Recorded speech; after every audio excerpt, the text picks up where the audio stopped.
Bulletin में आपका स्वागत है। आपके साथ मैं दीपेश बरगले। खबरों की शुरुआत करें, लेकिन उससे पहले एक छोटी सी अपील। आज लॉकडाउन पार्ट 2 का पहला दिन है, लेकिन उससे पहले ये अपील हम आपसे कर रखे हैं कि अपने घरों में रखें, सुरक्षित रखें।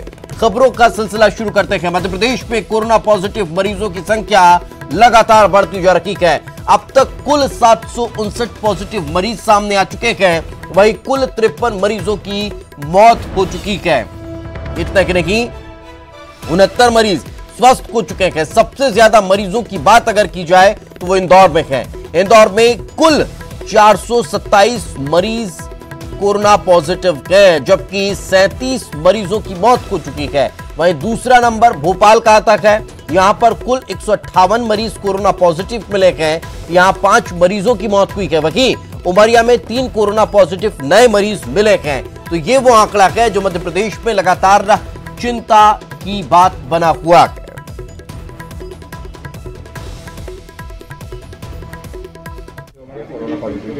देखिए, कल तक जो आंकड़ा था वो 362 का था। इसके बाद देर रात में एक नया आंकड़ा है जो करीब 49 लोगों के पॉजिटिव होने की खबर है। इसे मिलाकर अभी 411 हमारे कुल मरीज जैसे हैं जो पॉजिटिव आए हैं। सर, मृत्यु का आंकड़ा कितना हो गया? मृत्यु 35 लोगों की हुई थी। आज अभी किसी मृत्यु की सूचना प्राप्त अभी तक मुझे नहीं हुई है। जैसे ही होगी मैं अवगत कराता हूँ। सर, कुछ सैंपल बाहर भी भेजे थे उनकी?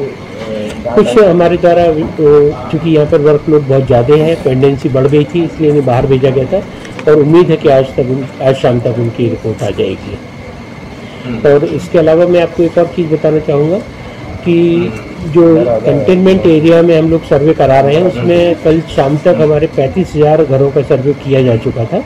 और हमारी आशा, आंगनवाड़ी और टीचर्स की जो टीम है ये लगातार उनका सर्वेक्षण कर रही है। इसमें उनको करीब 250 लोग ऐसे मिले थे जिनको सर्दी खांसी की शिकायत थी।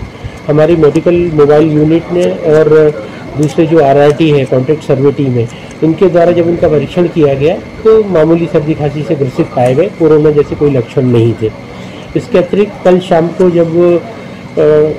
शाम तक जो हमारी स्क्रीनिंग टीम होती है उन्होंने लगभग 600 स्क्रीनिंग कर ली थी और 550 लोगों को होम क्वारंटाइन कराते हुए 50 लोगों को इंस्टीट्यूशनल क्वारंटाइन कराया। सर, जो सैंपल्स 1100 के आसपास सैंपल आपने बाहर भेजे तो उसकी बड़ी संख्या में पॉजिटिव आने की संभावना है, उसको लेकर किस प्रकार की तैयारियां? निश्चित तौर पे ये वही लोग हैं जो संदिग्ध हैं या ऐसे लोग हैं जो प्राइमरी कॉन्टैक्ट हैं पूर्व में आए हुए पॉजिटिव लोगों के, तो संभावना है कि इनमें से कई लोग पॉजिटिव आएंगे। इसके लिए प्रशासन ने पूरी तैयारी कर रखी है और हम लोगों ने कुछ नए अस्पताल भी चिन्हित किए हैं, जिसमें चौथरम अस्पताल, ESI का अस्पताल शामिल है।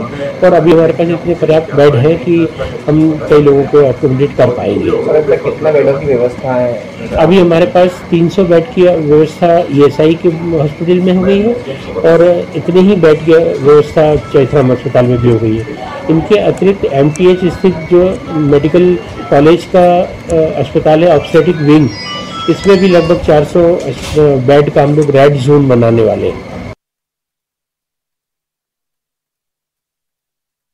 हमारी सहयोगी पूजा हमारे साथ जुड़ चुकी है। पूजा, उम्मीद हर सुबह ये होती है कि आज के दिन की शुरुआत होगी तो आंकड़ा अब बढ़ेगा नहीं, कम होता दिखाई देगा, लेकिन आज की क्या ताजा रिपोर्ट?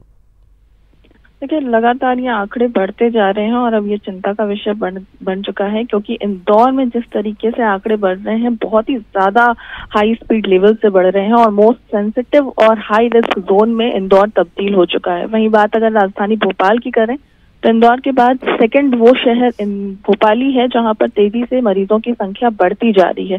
पूरे प्रदेश की अगर आंकड़ों की बात करते हैं तो 7.5 से ज्यादा लोग पॉजिटिव पाए गए हैं। और खास बात यह है कि जो भी पॉजिटिव पाए जा रहे हैं, जो कम्युनिटी ट्रांसमिशन है वो एक बड़ा फैक्टर देखने को मिल रहा है। जो पॉजिटिव केस ऑलरेडी हैं उनके संपर्क में लोग आ रहे हैं और तब जाकर के ये पॉजिटिव बन रहे हैं।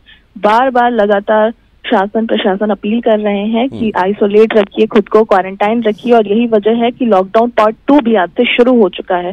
बावजूद इसके कहीं ना कहीं सतर्कता लोग नहीं अपना रहे हैं, सावधानी नहीं बरत रहे हैं, जिसकी वजह से ये देखने को मिल रहा है कि आंकड़ों में लगातार इजाफा होता हुआ दिखाई दे रहा है। पूरे मध्य प्रदेश में जिस तरीके से लगातार आंकड़े बढ़ रहे हैं और ये ग्राफ जितना हाई होता जा रहा है, कहीं ना कहीं ये काफी चिंताजनक चीज हो चुकी है। और इसी वजह से अब शासन प्रशासन भी काफी अलर्ट मोड पर आ गए हैं, क्योंकि जो भी हॉटस्पॉट एरिया है जहां तेजी से ये संख्या बढ़ती हुई दिखाई दे रही है, उन्हें सील कर दिया गया है। और फिलहाल ये सील अभी तोड़ने की भी इजाजत नहीं दी गई है जब तक यहाँ के आंकड़ों में कमी नहीं आती है। अच्छी बात यह भी है कि जो कोरोना पॉजिटिव मरीज हैं वो स्वस्थ भी होते हुए कहीं ना कहीं दिखाई दे रहे हैं, अपने घर भी वो वापस लौट रहे हैं, लेकिन ये पॉजिटिव की संख्या और ना बढ़े, ये एक बड़ी चुनौती हो गई है, क्योंकि कम्युनिटी ट्रांसमिशन एक बड़ा फैक्टर, जैसा मैंने आपको बताया कि ये बनता जा रहा है और इससे ही पॉजिटिव केस ज्यादातर बढ़ रहे हैं। इसलिए अभी फिलहाल जो स्थिति है वो ये है कि लोगों को सतर्क रहने की बहुत ज्यादा जरूरत है। जो कम्युनिटी ट्रांसमिशन है उसकी चेन को तोड़ना बहुत जरूरी हो गया है, क्योंकि वायरस अब इतना भयानक रूप ले चुका है कि ये इजिली ट्रांसमिट हो रहा है और लोग पॉजिटिव बनते हुए जा रहे हैं। और अब 2 साल से बच्चे से लेकर के काफी वर्ष तक के बुजुर्ग जो होते हैं उन्हें भी ये इफेक्ट करने लगा है। 2 साल के बच्चे से लेकर के इम्यूनिटी की पहले बात की जा रही थी कि ये बुजुर्गों को ज्यादा इफेक्ट करता हुआ दिखाई देता है, लेकिन जब 2 साल के बच्चे को भी ये इफेक्ट कर रहा है तो ये स्थिति का अंदाजा लगाया जा सकता है कि कितना भयानक रूप ये वायरस ले चुका है। और इसी की वजह से लॉकडाउन पार्ट 2 की भी शुरुआत की गई है, क्योंकि अभी जरूरत है कि संक्रमण की चेन को तोड़ा जाए। जब तक ये संक्रमण की चेन नहीं टूटेगी तब तक पॉजिटिव केसों का इजाफा होता जाएगा। और बात अगर मध्य प्रदेश की करते हैं तो अब वो देश में 5वें नंबर पर आ चुका है। जिस तरीके से आंकड़ों में लगातार इजाफा हो रहा है, बढ़ते जा रहे हैं, ये कहीं ना कहीं चिंताजनक बात है। और लोगों इसके तहत क्या एहतियाती कदमों में भी कोई परिवर्तन देखने को मिल रहा है पूजा मध्य प्रदेश में?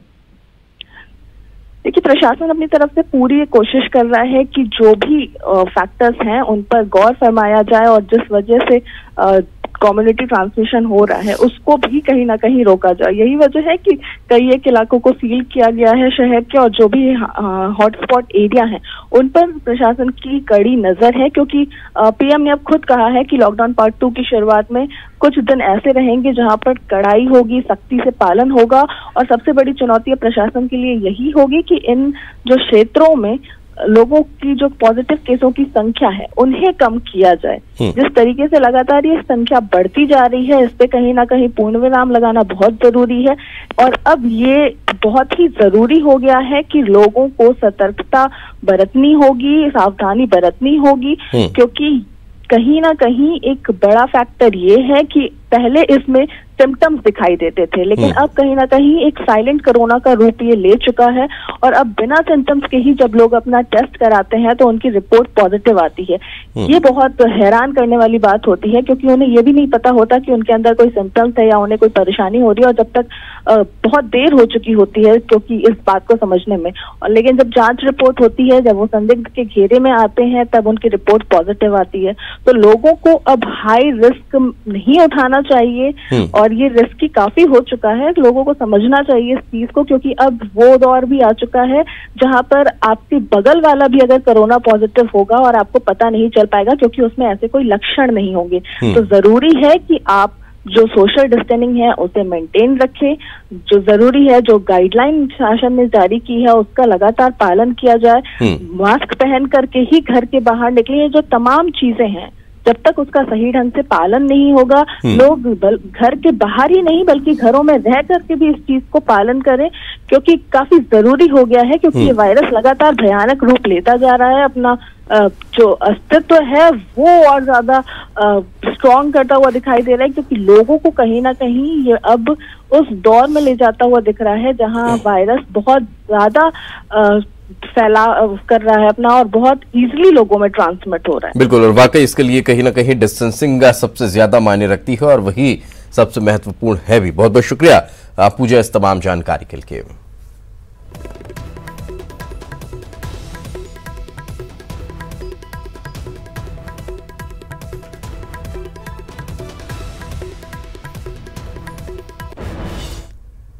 आगे बढ़ते हैं, बात शाजापुर की करते हैं। शाजापुर जिले में कोरोना पॉजिटिव के 3 और मरीज मिले हैं। मोचीखेड़ी के एक महिला पुरुष और 10 वर्षीय बच्चा कोरोना पॉजिटिव है। कोरोना पॉजिटिव महिला मरीज के संपर्क में आने से ये संक्रमित हुए हैं। शाजापुर में कोरोना के कुल मरीजों की संख्या 7 हो चुकी है। तो ये बड़ी खबर निकलकर सामने आ रही है, जहां मोचीखेड़ी के एक महिला और एक पुरुष के अलावा एक बच्चा भी कोरोना पॉजिटिव है। शाजापुर जिले में कोरोना पॉजिटिव 3 और मरीज मिले हैं और बताया ये जा रहा है कि कोरोना पॉजिटिव महिला मरीज के संपर्क में आने से ये भी संक्रमित हो गए।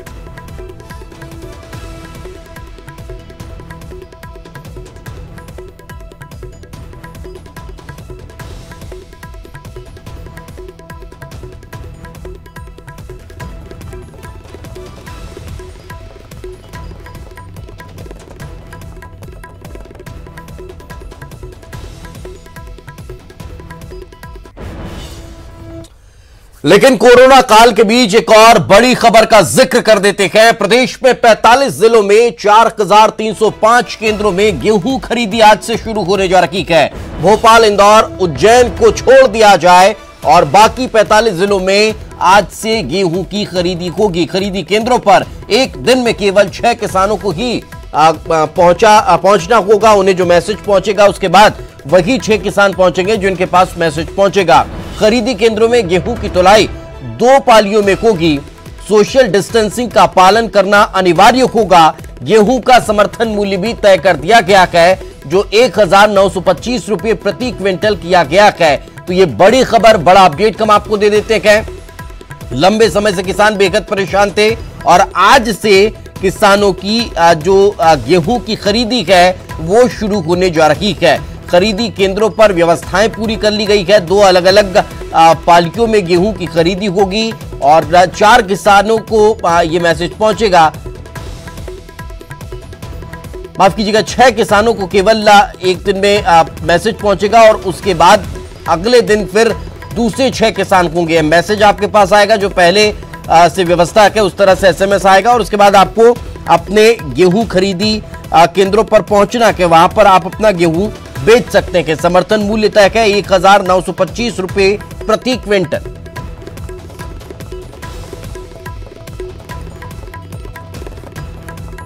तो कोरोना संकट की वजह से इस वर्ष गेहूं खरीदी में थोड़ा सा विलंब जरूर हुआ, लेकिन व्यवस्थाएं अब पूर्ण कर ली गई हैं और पूरी व्यवस्था के तहत गेहूं खरीदी आज से शुरू होने जा रही है। हालांकि कुछ दिन पहले इसमें राजनीति भी देखने को मिली थी, लेकिन इस सब के इतर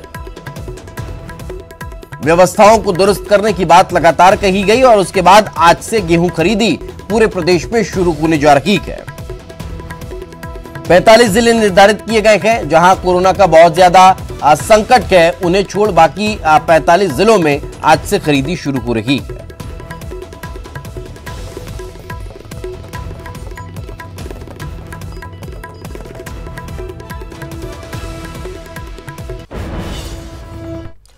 देश भर में 3 मई तक लॉकडाउन बढ़ा दिया गया है। इसे लेकर सीएम शिवराज सिंह चौहान ने कहा कि मध्य प्रदेश में केंद्र सरकार की गाइडलाइन का पूरा पालन किया जाएगा।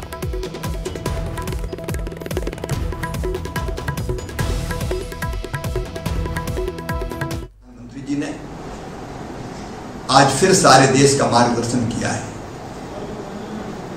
सारा देश और मध्य प्रदेश भी उन्होंने जो रास्ता दिखाया है, दिशा दिखाई है कोरोना को परास्त करने के लिए, उसी रास्ते पर चलेगा।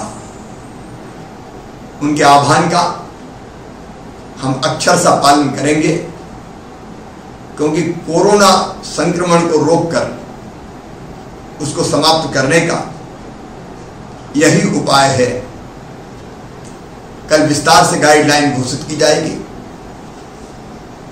उन गाइडलाइन के आधार पर मध्य प्रदेश भी अपनी रणनीति बनाएगा और 3 तारीख कोरोना को लेकर बीजेपी टास्क फोर्स की बैठक हुई। सीएम शिवराज सिंह चौहान ने वीडियो कॉन्फ्रेंसिंग के जरिए टास्क फोर्स के सदस्यों के साथ कोरोना संकट पर चर्चा की। वीडियो कॉन्फ्रेंसिंग के जरिए इस बैठक में बीजेपी के प्रदेश अध्यक्ष VD शर्मा, कैलाश विजयवर्गीय, संगठन मंत्री सुहास भगत, पूर्व मंत्री नरोत्तम मिश्रा, गोपाल भार्गव शामिल हुए और कई बातों पर चर्चा की गई। इस दौरान नरोत्तम मिश्रा ने कई महत्वपूर्ण सुझाव दिए हैं। टास्क फोर्स की एक अपनी जो काम करने के जो तरीके और मर्यादाएं हैं उसके आधार पर वो काम करेगा। इसलिए जो सुझाव आए हैं जो आवश्यक है वो एक दूसरे के साथ हम लोग कोऑर्डिनेट करते हुए कोरोना आपदा के खिलाफ लड़ाई को और मजबूत करने के लिए मध्य प्रदेश सरकार ने टेक्निकल एडवाइजरी कमेटी का गठन किया है। स्वास्थ्य विभाग के संचालक डॉक्टर सुदाम खाड़े कमेटी के अध्यक्ष बनाए गए हैं। यह कमेटी कोरोना के रोकथाम की योजना तैयार करने पर काम करेगी। कमेटी हर रोज अपनी रिपोर्ट स्वास्थ्य विभाग के अपर मुख्य सचिव को पेश करेगी। इस रिपोर्ट के आधार पर आने वाले दिनों की रणनीति पर काम किया जाएगा। डॉक्टर संतोष शुक्ला समिति के समन्वयक बनाए गए हैं। इसके अलावा समिति में 7 और सदस्य शामिल किए गए हैं, जिनमें IAS अधिकारी और स्वास्थ्य विभाग के एक्सपर्ट और अधिकारी शामिल हैं। कमेटी में विदिशा कलेक्टर पंकज जैन को भी बतौर सदस्य शामिल किया गया।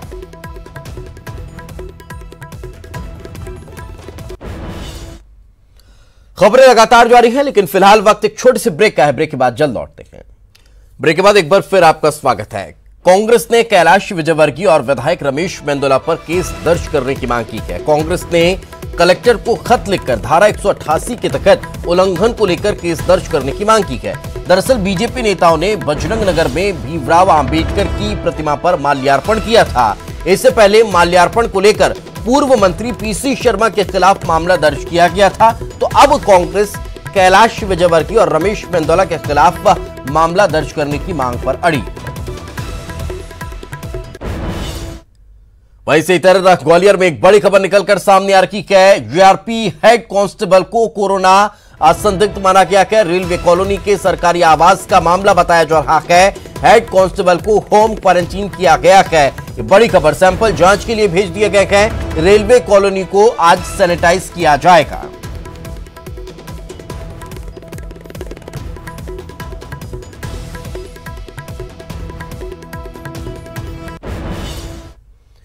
तो वहीं दमोह में एक आरक्षक की पत्नी ने पति के खिलाफ शिकायत की है। पत्नी का आरोप है कि ड्यूटी से आने के बाद आरक्षक सुरक्षा नियमों का पालन नहीं करता है। पत्नी के आरोपों पर अधिकारियों ने आरक्षक के 10 दिन घर जाने पर रोक लगा दी है। इस दौरान आरक्षक अपने संबंधित थाने पर ही रहेगा।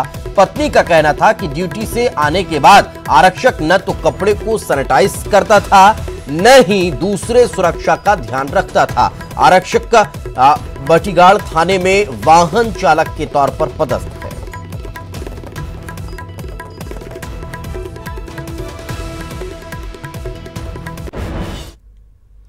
कोरोना जैसी गंभीर बीमारी के कारण जहां एक ओर देश में हाहाकार मचा हुआ है, तो वहीं छत्तीसगढ़ इस संकट की घड़ी में धैर्य के साथ कोरोना से अपनी जंग लड़ रहा है।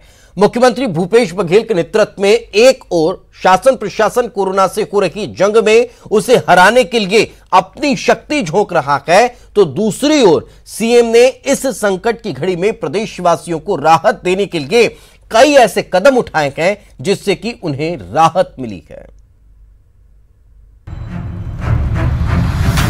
एक कुशल प्रशासक की असली पहचान संकट की घड़ी में होती है। दरअसल समूचे विश्व सहित देश में फैले कोरोना के संक्रमण से छत्तीसगढ़ भी अछूता नहीं है, लेकिन सीएम भूपेश बघेल ने जैसे इस भयंकर संकट को पहले ही भांप लिया था। यही वजह है कि सीएम भूपेश बघेल एक ओर कोरोना से डटकर मुकाबला कर रहे हैं, तो दूसरी ओर इस संकट की घड़ी में प्रदेशवासियों को राहत पहुंचाने के लिए कई कदम उठा रहे हैं, जिससे कोरोना से जंग बड़ी आसान दिख रही है। भूपेश बघेल जी ने जो सबसे बेहतरीन निर्णय लिया कि 21 तारीख से ही धारा 144 लागू की और इसके बाद लॉकडाउन जो छत्तीसगढ़ को किया, सीमा जो थी उसको सील किया, उसके कारण बाहर के लोग छत्तीसगढ़ में कम आ पाए। सीएम के निर्देश पर युद्ध स्तर पर कोरोना संक्रमण को रोकने का प्रयास जारी है। शहरों में मरीजों के इलाज के लिए एक और समुचित व्यवस्था की गई है, तो दूसरी ओर शहर को सैनिटाइज कर कोरोना के संक्रमण को समाप्त किया जा रहा है। शासन प्रशासन के इन्हीं प्रयासों का नतीजा है कि दुर्ग जिले में महज एक ही कोरोना संक्रमित मिला और उसकी भी रिपोर्ट नेगेटिव आई। इस बीच सीएम भूपेश बघेल ने गरीब और जरूरतमंद परिवारों के लिए 3 माह का राशन देने का न सिर्फ ऐलान किया है, बल्कि इन्हें देने का कार्य भी आरंभ हो गया है। मुख्यमंत्री भूपेश बघेल के द्वारा जितनी भी कोरोना से संबंधित निर्णय लिए गए हैं, बहुत ही ऐतिहासिक और सराहनीय है। नहीं, राहत तो मान के चलो 75% राहत मिलेगा। हमारे जो मुख्यमंत्री भूपेश बघेल जी ने जो काम किया है उसकी हर जगह लोग तारीफ कर रहे हैं। तो आज अगर ये स्थिति वो नहीं किए रहते तो आज पूरे प्रदेश में हाहाकार मच जाता गरीब लोगों के घर में। सीएम भूपेश बघेल के निर्णयों ने कई वर्गों की चिंता समाप्त कर दी है। बिजली बिल, टैक्स माफी, स्कूल की फीस, परिवहन टैक्स माफी, उद्योगों को राहत जैसे कई निर्णय सरकार द्वारा लिए गए हैं, जो आज के समय में लोगों को राहत दे रहे हैं। इसके अलावा मुख्यमंत्री के आदेश के बाद श्रमिकों के वेतन नहीं काटे जाएंगे। वहीं जो श्रमिक लॉकडाउन के कारण फंसे हुए हैं, उन्हें पुलिस प्रशासन हर संभव मदद कर रहा है। देखिए, शासन के द्वारा लगातार निर्देश जारी किए जा रहे हैं। जो भी मजदूर कहीं पर भी फंसे हैं, कोई भी व्यक्ति जो लॉकडाउन के दौरान हमारे क्षेत्र में फंसा है, ऐसे मजदूर जिनकी वो मजदूरी बंद हो गई है, ऐसा कोई भी व्यक्ति सीधे हमसे संपर्क कर सकता है। बहुत सारे लोग संपर्क कर रहे हैं, इन लोगों को हमने रुकवाया भी है, इनके लिए भोजन इत्यादि का प्रबंध भी कराया जा रहा है। इसके अलावा शासन के निर्देश हैं कि लॉकडाउन के दौरान किसी प्रकार से कोई किराए की मांग नहीं की जाएगी। मुख्यमंत्री भूपेश बघेल ने एक सच्चे प्रशासन को परिभाषित किया है। इन्हीं के ही निर्णय आज प्रदेशवासियों को राहत पहुंचा रहे हैं और चिंता मुक्त होकर हम घर बैठकर कोरोना से जंग में अपनी ओर से मदद कर रहे हैं।